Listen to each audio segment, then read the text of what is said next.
안녕하세요, 태풍입니다. 이번 시간에는 우리가 원룸을 운영했을 때 매달 얼마가 나갈까 라는 주제로 한번 이야기를 해보려고 합니다.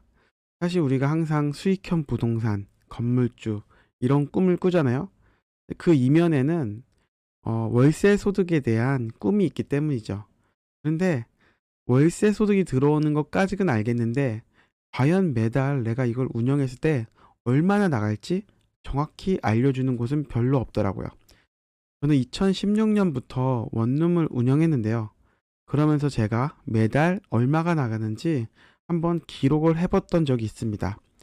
최근에 제 블로그에 다시 한번 그 글을 기록했었는데 이 시간에는 그 글을 같이 보시면서 한번 이야기를 나눠보려고 합니다. 일단은 제 원룸 건물의 조건입니다. 제 원룸은 땅이 약 100평 정도 되고요.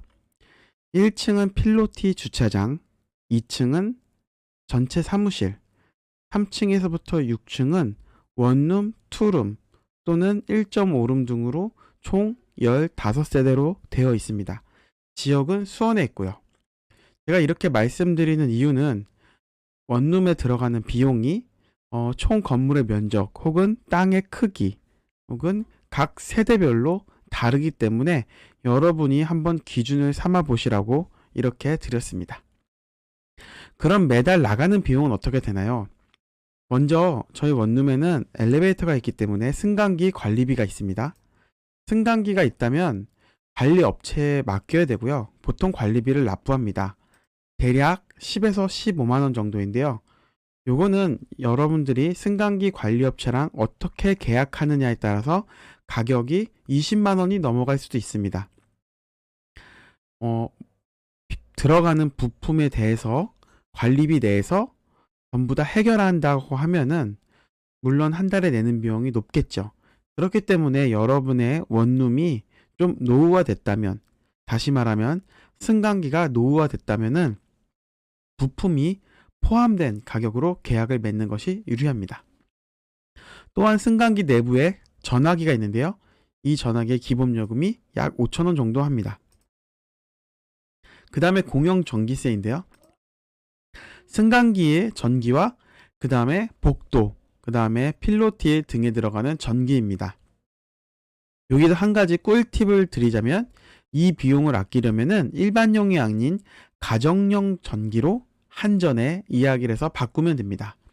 보통 이 공용 전기세가 저는 한 달에 한 4에서 5만 원 정도 들어가더라고요.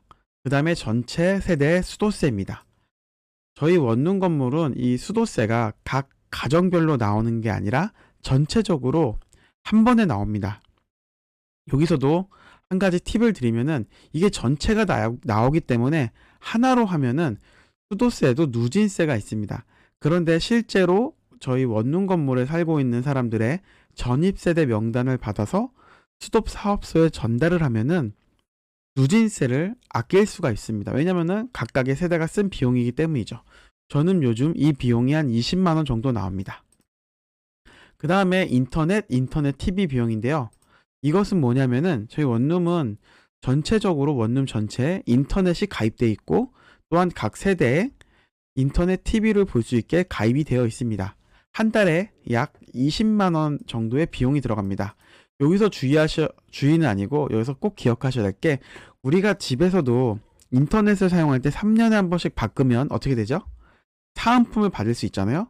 원룸도 똑같습니다. 3년에 한 번씩 사업자를 바꾸거나 혹은 갱신을 할 때는 사은품을 받을 수 있거든요.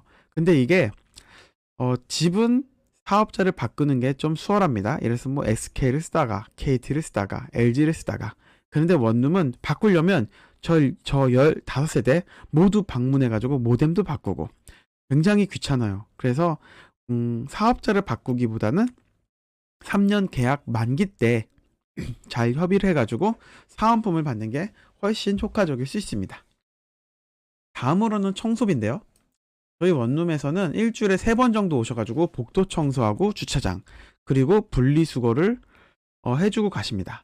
사실 메인은 아마 분리수거인 것 같아요. 비용은 15만 원 정도 됩니다. 그 다음에 전기소방관리비인데요. 일정 면적 이상의 건물은 전기소방에 대해서 건물주도 교육을 들어야 되고, 또한 이렇게 전기소방관리 업체에 외주를 맡기면은 그 업체에서 이렇게 관리를 해줍니다. 뭐 직접 할 수도 있는데 저는 뭐 여러 가지 사정상 업체에 맡기고 있습니다. 이 비용이 약 8에서 10만 원 정도 됩니다. 제가 지금까지 얘기했던 비용들은 사실 다 부가세 별도이고요. 여기서 10%가 더 붙겠죠. 마지막으로는 보험료인데요. 화재나 누수를 대비한 보험입니다. 사실 저희 건물은 한 6년, 7년째 되는데 화재는 한 번도 써본 적이 없고요. 주로 누수로 인한 효과를 본 보험입니다. 약 3만 원 정도 있습니다. 매년 나가는 비용은 이런 것이 있죠. 각종 검사비. 여기서 각종 검사비라는 거는 이런 겁니다. 승강기 검사를 매년 받습니다.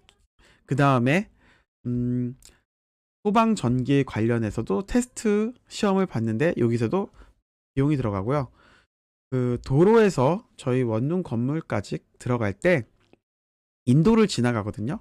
그 인도 도로 조명료, 그래서 도로 사용료 등이 있습니다. 그 다음에 비정기적으로 나가는 것에는 도배, 그 다음에 중개 수수료, 그리고 각종 수리비가 들어가겠죠.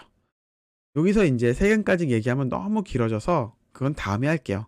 저 같은 경우에는 한 집이 이사를 가면 기본적으로 무엇을 해주냐면 그 세면대에 이제 물막이 있죠. 물막이랑 세면대에서 그 배수구까지 내려가는 관 전체를 바꿔줍니다.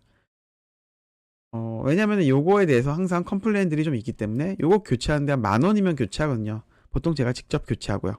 화장실의 환풍기도 그냥 교체해 줍니다. 청소를 해도 되는데 요것도 한 9,000원이면 되고요. 그리고 각 세대별로 트리퐁이라고 해서 우리 그 막힌 거 뚫어주는 거 있죠? 그런 걸 부어줍니다. 그리고 예전에는 휴지를 좀 줬는데 요즘엔 잘 안 쓰더라고요. 그래서 입주 축하 스타벅스 기프티콘을 해주고 있습니다. 그리고 종종 제가 여력이 되면 입주 청소를 해주고 있죠. 이게 저희 투룸 사진인데요. 얼마 전에 입주 청소를 해준 사진입니다. 어떠신가요? 뭔가 좀 이제 윤곽이 들어오시나요? 너무나 막연하면 처음엔 어렵습니다. 그런데 하나하나 해보면 생각보다 그렇게 많은 돈이 들어가지 않을 수 있고, 또 어떤 분에게는 전혀 예상치 못한 비용인데 라고 하실 수도 있습니다. 그래서 원룸을 시작하기 전에는 꼭 검토하시고 여러 번 생각하셔서 그렇게 원룸을 시작하셨으면 좋겠습니다. 이상으로 태풍이었습니다.